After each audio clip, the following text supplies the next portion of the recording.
Depressed, frustrated, sad, confused.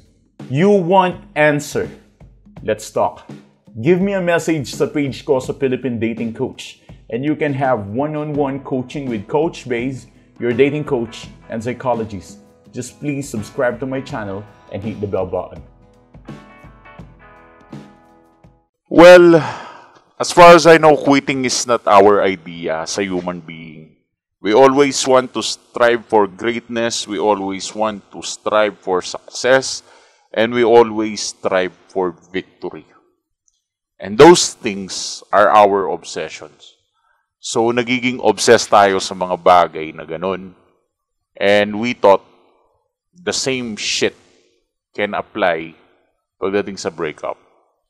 We are looking or we are thinking that this breakup is something like rewarding. Na para siyang trophy sa mananalo ng pool or sa mananalo ng swimming.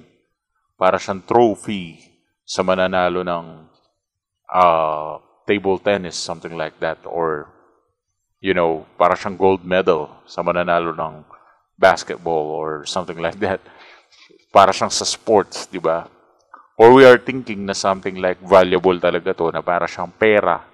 Para siyang 5 milyon, ganun, na kapag hindi mo nakuha, nakaka-frustrate, nakakasira ng bait. But no, it is actually not.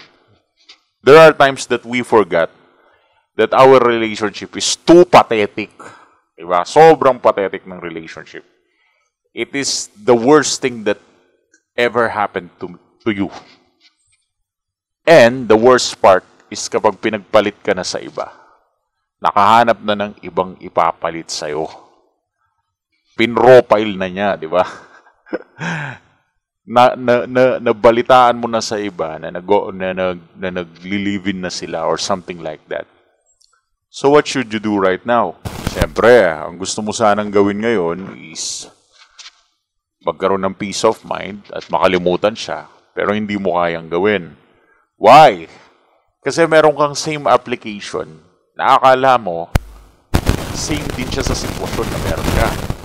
Yung ina-apply mo sa buhay na huwag kang maging quitter sa mga bagay na gusto mo makamit, gusto mo maabot at gusto mo pagtagumpayan, ina-apply mo ngayon sa breakup.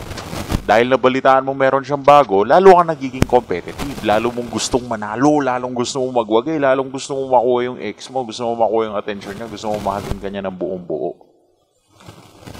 And that's definitely a blinded side ng emotion mo.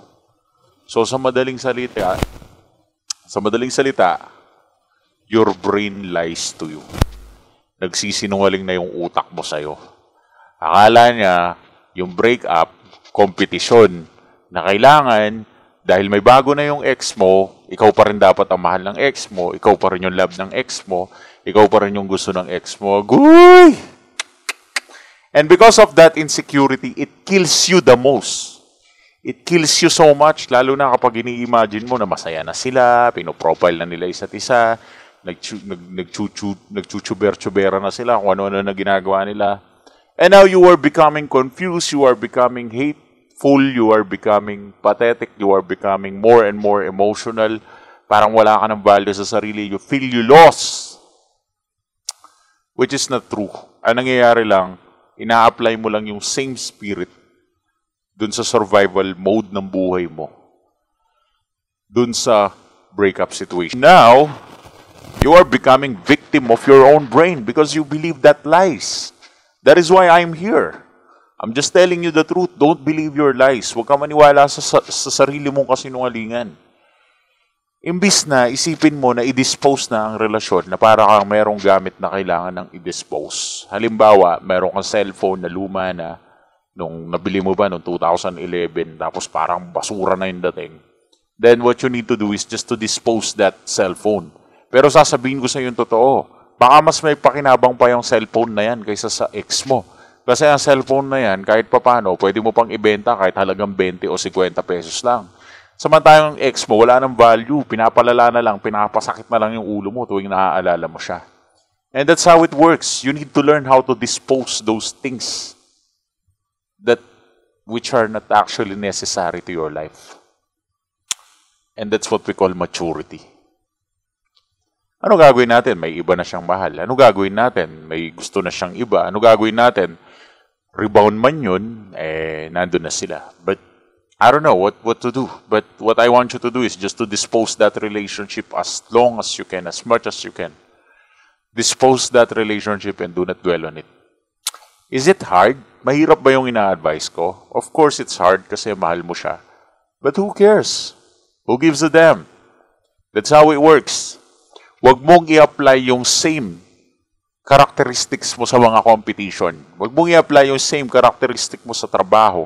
Huwag mong i-apply yung same characteristic mo pagdating sa pagwawagi sa buhay. Huwag mong i-apply lahat ng yun pagdating sa breakup. Hindi sila applicable. Okay? Kung competitive ka, hardworking ka, malupit ka, seryoso ka sa job mo, ilagay mo yan sa trabaho mo, ilagay mo yan sa business mo, ilagay mo yan sa sports mo. Ilagay mo yan sa sarili mo. Huwag mong ilagay sa breakup. Dahil sa breakup, hindi kailangan ng mga yon. Ang kailangan, disposal. So what you should do, dispose your ex. That's it. Huwag nyo na pahirapan sarili nyo. Pahirapan nyo pa buhay nyo. Huwag na. Makakahanap ka din ng bago. Mas better dyan.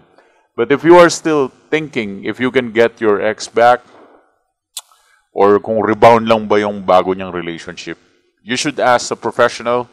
Give us a message, page Philippine Dating Coach. Yo, yo, yo. Thanks for watching.